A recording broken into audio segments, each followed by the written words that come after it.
Okay, the built-ins are in.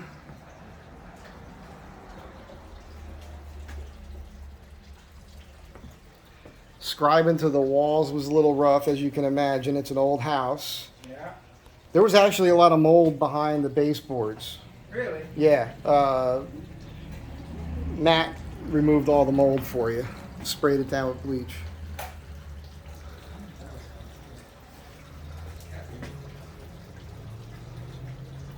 So the neat thing is, from the rear, when we step back, the top of the cabinets line up with the top mutton bar in the window, and then it appears that the shelves from the top down line up with the mutton bars, which is something that, you know, I was hoping I could do and I was able to achieve it. So that'll make this particular client very happy.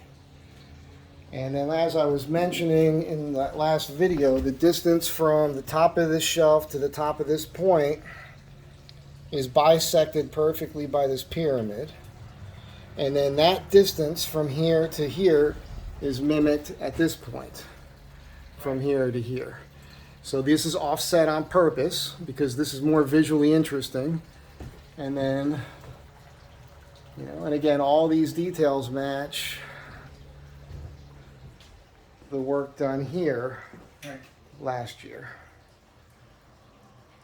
Want to be famous? Look at this guy. Yes, he's a GQ model.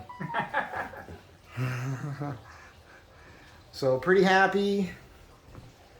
Came out, you know, I don't like throwing the word perfect around too much, but it's pretty perfect. You know, the little details that a typical painter would have to fill and whatnot. And remember, this is designed so that the shelves can come out.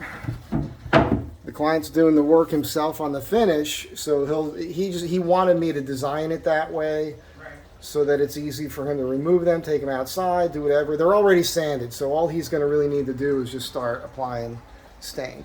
Everything's sanded out and filled and ready to go. So, once again, Lindsay Design, Hancock Park, Los Angeles. I'm telling you. I'll catch you next time. I know what you mean.